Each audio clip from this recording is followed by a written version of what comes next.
Нурес каналында жаңылыктар топтому. Акыркы сааттардагы жаңылыктар менен тааныша алыңыздар. Биздин каналга жазылып, видеого лайк басып, жаңылыктар менен өз убагында кабардар болуп туруңуздар. Кече 20 октябрда мурунку депутат, мурунку башкы прокурор Азимбек Бекназаров кичи уулу Токтогулду үйлөп Бишкектеги Ала Тоо ресторанында дүңгүрөтүп той берди. Тойго уруктууган дос жарлардан сырткары кыргыз саясатыны löктөр да келип 2 жашка бакыт каалап кетишти. Бүгүнкү чыккан басылмалардын маалыматтарына таянсак, тойго экс-президент Роза Отунбаева, экс-депутат Өмүрбек Текебаев, мурунку президенттин аппарат жетекчиси, өлкөнүн түштүк аймагынын саясий координал Үсөн Сыдыков, мурдагы убактылуу өкмөттүн мүчөсү Эмилбек Каптагаев, мурунку акыйкатчы Турсунбек Акун, экс-премьер Темир Сариф, экс-спикер Ахматбек Келдибеков, ал эми азыркылардан жогорку кеңештеги Бир Бол партиясынын лидери Алтынбек Сулайманов, Бекназаровдун кан кудасы депутат Мыктыбек Абдылдаев, президенттин иниси депутат Асылбек Жээнбеков, Райым Миллиондун агасы депутат Искендер Матраимов, Атамбаевдин мурунку досу азыркы депутат Иса Өмүркулов жана башка ушул сыяктуу саясатчылар келишип тойдун көркүн ачып беришти. Кызыгы ушул эле күнү дагы бир аксылык фермер саясатчы жогорку кеңешке Кыргызстан партиясынан депутат болуп келген депутат Алмазбек Эргешев да уулун үйлөп өзүнүн Бишкектеги Тай Казан ресторанында той кылды. Анда негизинен Аксы районундагы айыл өкмөт башчылары, райондогу таасирдүү жетекчилер, ал эми жогорку саясатчылардан Кыргызстан партиясынын түптөөчүлөрдүн бири Аю Каймана-Атвар Шаки, парламенттин учурдагы спикери Дастанбек Жумабеков жана дагы 1-2 депутат конок болушту. Эмне дейбиз, саясаты менен, ал эми тойлор өз жолу менен. Жаштар бактылуу болушсун.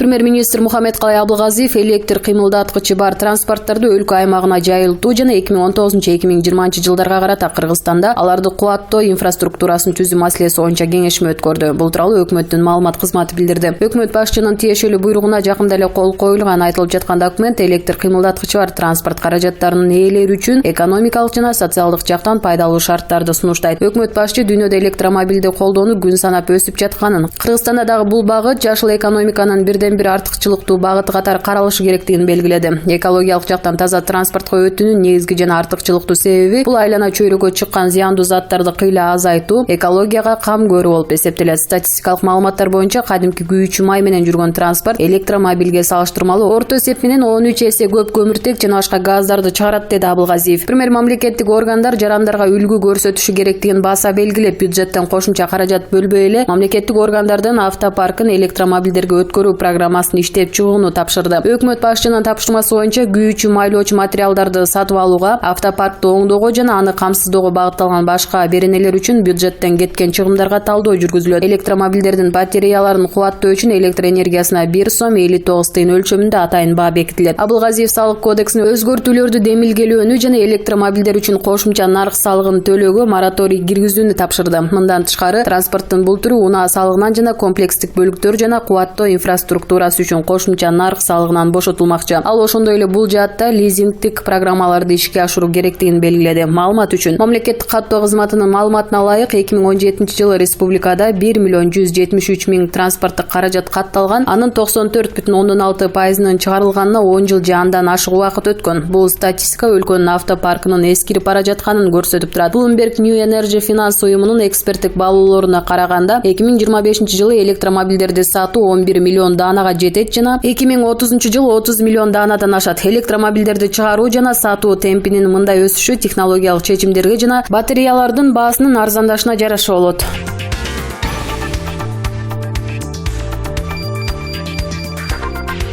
Мурдагы президент Алмазбек Атамбаевдин жактоочуларынын бири Замир Жошевдин Говори ТВге билдиргенине ылайык, азыркы учурда тергөө иштери алардын катышуусусуз өтүп жатат. Себеби буга чейин Атамбаев тергөө менен кызматташ болсу жана алардын суроолоруна жооп бербей турган жөнүндө чечим кабыл алган эле. Тергөө жүрүп жатат, бирок биз активдүү катышпай элебиз. Себеби Алмазбек Шаршеновичтин тергөө менен кызматташпоо чечимине ылайык тергөө иштери бизсиз өтүүдө. Ал эми Атамбаевдин катышуусунда 1-2 эле жолу экспертизалык кезигүүлөр болгон. Андан тышкары эч кандай деле ал кишинин катышуусунда нерсе болбой эле, деди жактоочу. Жошев кошумчалагандай, мурдагы президенттин ден соолугу жакшы, бир гана терс жагдай катары анын кан басымы дайыма төмөн болуп жатат. Айыптоо тарап айтып жаткан Атамбаевга каршы көрсөтмө берет деген күбөлөр мурдагы президентти айыптаган көрсөтмө беришпейт. Ар бир акыл эси ордундагы адам ал көрсөтмөлөрдү окуса түшүнөт. Ал жерде эч кандай кылмыш жөнүндө айтышкан жок, деди жактоочу. Эске салсак, Алмазбек Атамбаев УКМКнын тергөө абагына камакка алынган. Учурда ал бир нече оор кылмышка байланыштуу шек саналууда. Алардын ичинен Кримтөбөл Азиз Батукаевди качыруу боюнча сот жараяны башталды, бирок Атамбаев сотко катышуудан баш тартууда.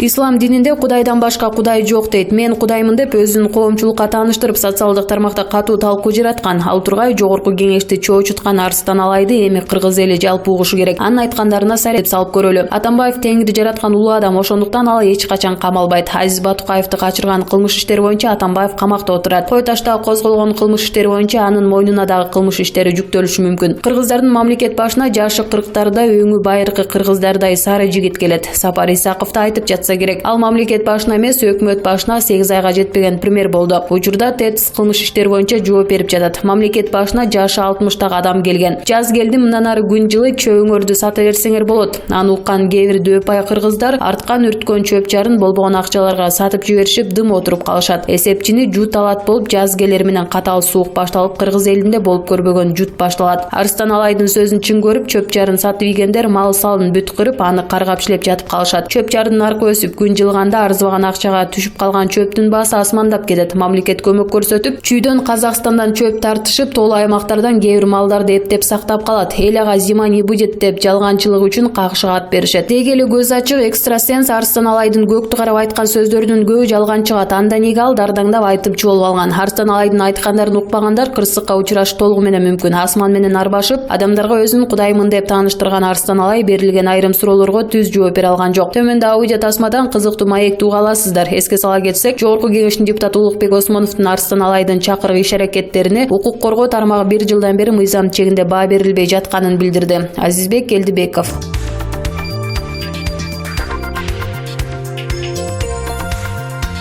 Өткөн жуманын ичинде өлкөдө 1 тонна көмүрдүн орточо баасы 27,4 сомго же 0,6%га жогорулады. Бул тууралуу Улуттук статистика комитетинин сайтына жарыяланды. Маалыматка караганда кескен кымбаттоо Баткен шаарында болгон. Тагыраак 10 октябрь күнү тоннасы 7000 сомго сатылып жаткан көмүр 17 октябрда 8,5 сомго бааланып калды. 2019-жылы 10 ай ичинде көмүр шахталарында 9 адам каза болуп, бир канча адам жаракат алган. Акыркы трагедия мындан бир нече күн мурда болду. Мындан тышкары көмүр кымбат шаарларга Кара Суу жана Ноокатка Ал эми арзаныраак аймактар Чаяк айылы, Нарыт шаары, Балыкчы шаары. Борбор калаада 1 тонна көмүр орто эсеп менен 3800 сомго сатылууда. Ал эми Ош шаарынын тургундары ушул эле көлөмдөгү көмүргө 6200 сомго чукул акча төлөп жатышат.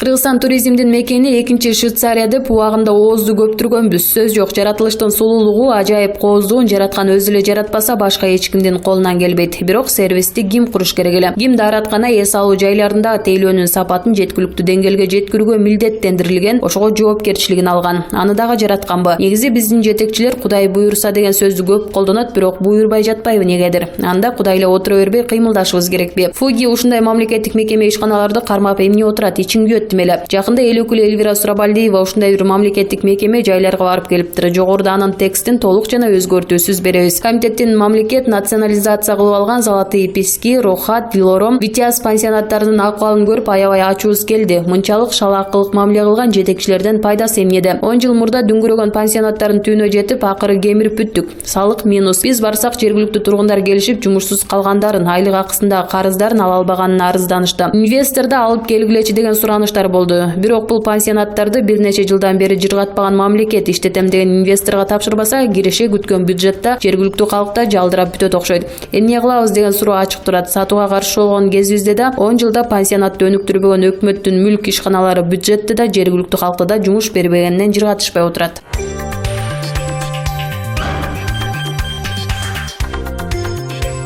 Математиканы семчкеде чаккан Арсен Рахымбеков 12 жашта. Ал өзгөчө таланты менен Удивительные люди шоусуна катышып, жекшембиде кечинде Россия 1 телеканалынан көрсөтүлдү. Кыргызстандык тестер 4-5 орунду сандарды көбөйтүп жана башка татаал эсептерди заматта чыгарып коюп жатты. Аны менен жарышуу үчүн Россиянын жогорку окуу жайларынын биринде физика, математика жаатында билим алып жаткан 3-курстун студенттери чакырылган. Бирок Арсен эсепти чоңдордон биринчи чыгарып, жада калса студенттер тапшырманы көчүрүп жаза электе жыйынтыгын айта салып жатты. Калыстар баш болуп олтурган залда көрүүчүлөр таң калганын жашырган жок. Рахымбеков Бишкекте чоңойгон, анын лакабаты калькулятор бала экенин айтышты. Иниси менен 2 жыл мурда менталдык арифметикага барып окуганын айтты. Буга чейин дүйнөлүк олимпиадага катышканын, ал эми жакында эле Ысыкөлдө өткөн сынакта 1-орунду ээлегенин билдирди.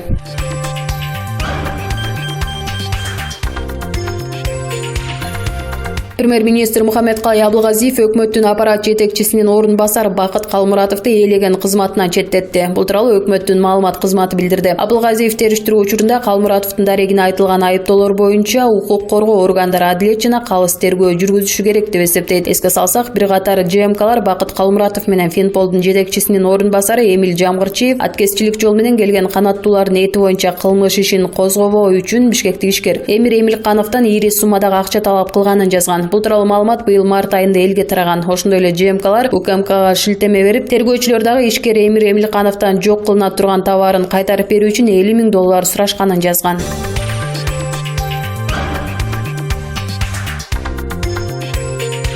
Өмүр бою эркинен ажыратылган укук коргоочу Азимжан Аскаров Бириккен Улуттар уюмунун адам укуктары боюнча башкармалыгынын аймактык өкүлүнө, Евробиримдиктин Кыргызстандагы өкүлчүлүгүнө жана ЭККнун Бишкектеги борборуна ачык кат жазды. Катты Voice of Freedom коомдук фондунун төрагасы Абдымомун Мамараимов таратты. Аскаров номер 19-түзөтү колониясынын башчысы Турусбеков мыйзамсыз иштерге барып жатат деп эсептейт. Анын айтымында, түрмө жетекчиси жолугушууларга чектөө киргизип, пенсия төлөп берүү боюнча талапты көңүл сыртында калтырууда. Укук коргоочу өзүнүн эле эмес, башка соттолуучулар укуктары бузулуп жатканын белгилеген. Эл аралык коомчулук Кыргызстан бийлигинин Бириккен Улуттар уюмунун адам укуктары боюнча комитетинин чечимин аткарууга жана мени токтоосуз түрдө бошотууга чакырып жатканда, номер 19-түзөтү колониясынын башчысы мени шылдыңдап, үй бүлөм менен жолугушууга тоскоол болууда деген Аскаров. Ал июнь окуясы боюнча соттолгондор Бириккен Улуттар уюмунун адам укуктары боюнча башкармалыгынан жана башка эл аралык уюмдардан бул ишти караган соттордун жана адвокаттардын көз карандысыздыгынын деңгээлин аныктоону жана кыйноо тууралуу даттанууларды текшерүүнү күтүп жатканын белгилеген.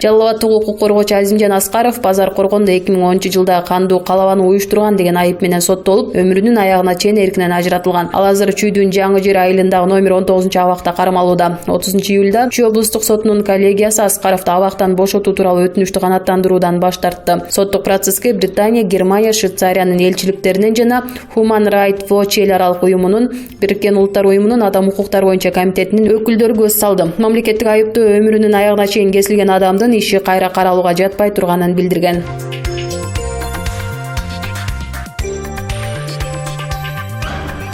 Ысык-Көл менен Нарын облустары дүйнөлүк кол өнөрчүлөр кеңеши тарабынан кол өнөрчүлөр шаары деген статус алышы мүмкүн. Бул тууралуу Маданият маалымат жана туризм министрлигинин маалымат кызматы билдирди. Кыргызстанга аталган кеңештин комиссиясы келди. Алар облустарга баа берет. Ысык-Көл облусу Боз үй шаары номинациясына, Нарын облусу кийизден жасалган шаар намына көрсөтүлүп жатат. Боз үй тигүү тартибин көпчүлүк билбесе керек. Комиссия мүчөлөрү кооперативдерди, кол өнөрчүлөрдүн өнөр-каналарын, музейлерди жана кол өнөрчүлүккө үйрөтүүчү окуу жайларды кыдырат. Облустарга эл аралык аймактык брендтин берилиши аймактагы элдик кол өнөрчүлөрдүн облустун социалдык-экономикалык жактан өнүгүшүн шарттайт. Дүйнөлүк кол өнөрчүлөр кеңешинин талаптарына ылайык аймакка эл аралык бренд берүүдө мамлекеттик жана жергиликтүү органдар тарабынан да колдоо болушу абзел.